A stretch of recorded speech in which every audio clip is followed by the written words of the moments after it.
ថៃសាប់បាអាងរបៀបដូចខ្ញុំបែបនេះនិយាយពីថារសជាតិឈ្ងុយឆ្ងាញ់មែនតើហើយអត់មានឆ្អាបអីទេបងប្អូនអើយគេខ្លះធ្លាប់តែអាងថៃហើយដឹងតែមានរសជាតិឆ្អាបហើយឥឡូវមកធ្វើពីវិធីដូចខ្ញុំបែបនេះងាយស្រួលហើយរសជាតិវិញនិយាយពីថាញ៉ាំអស់ត្រីមួយចង់ញ៉ាំត្រីថៃមួយទៀតនិយាយពីគ្រឿងទឹកជ្រលក់វិញដែលឆ្ងាញ់បំផុតហ្មងគឺទឹកអំបិលអាមេរិកអ្នកទាំងអស់គ្នាចាំបាច់ដល់តែមានជាមួយទឹកថៃកោះកុងអីទេជ្រៀតចូលសាចេញពីផ្សារក៏ចូល baby កូនក្មេងដើម្បីមកទិញជាមួយនឹងម្សៅទឹកដោះគោកូនប្រុសអ្នកបិណ្ឌនេះកូនខ្ញុំចាប់ផ្ដើមចូលដល់ក្បាលលេខ3ចូលដល់ក្បាលលេខ4ទៀតឡើយព្រោះសារខ្ញុំនិយាយថាសុបាយអនណារឿងបើកទឹកប៉ុងទឹកដោះគោថ្មីរបស់ឆ្ងាញ់របស់កូនខ្ញុំសម្រាប់ម៉ាក់ប៉ាណាដែលគាត់គិតគូរពីសុខភាពកូនបំផុតដូចជារូបខ្ញុំហ្នឹងតែរើសយកម្សៅទឹកដោះគោប្រុសអ្នកបិណ្ឌនេះបងប្អូនព្រោះសម្បូរទៅដល់អាហារូបត្ថម្ភ DHA គេល្អណាស់មានប្រូម៉ូសិនពិសេសមែនតើចាប់ពីថ្ងៃទី21រហូតដល់ថ្ងៃទី23នៅក្នុងសារពិព័រណ៍កោះពេជ្រអញ្ចឹងសម្រាប់ម៉ាក់ប៉ាទាំងអស់គ្នាចង់តេស្តផលិតផលគេមានប្រូម៉ូសិនបញ្ចុះតម្លៃចាប់ពី 50% ឡើងទៅហើយបើសិនជាជាវអស់ចាប់ពី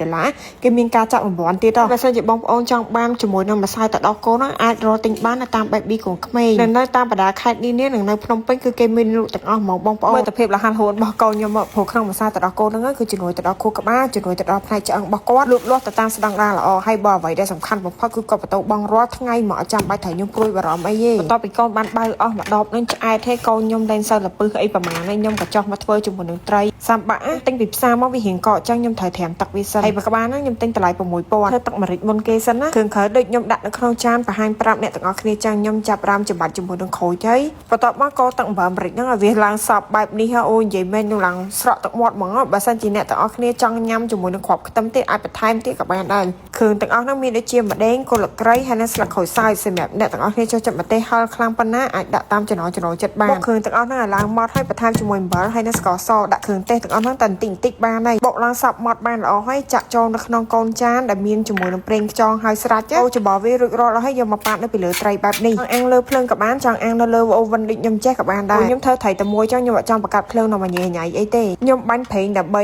ជៀសវាងកុំឲ្យវាលក្ខណៈហាក់ខ្លោចទៅធំក្លិនឈាមហើយមួយទៀតកុំឲ្យវាជាប់ជាមួយនឹងអាដែកអលុយមីញ៉ូមនៅខាងក្រោមហ្នឹងណាអូខ្ញុំនិយាយមែនទឹកអំបិលអាមេរិករបស់ខ្ញុំនេះគឺថាឆ្ងាញ់ពិសេសមែនតើជ្រលក់ជាមួយនឹងត្រីនោះទៅគឺត្រូវជាតិគ្នាហ្មងបើកូនខ្ញុំវិញញ៉ាំតែសក់លេងទេព្រោះគាត់ញ៉ាំត្រី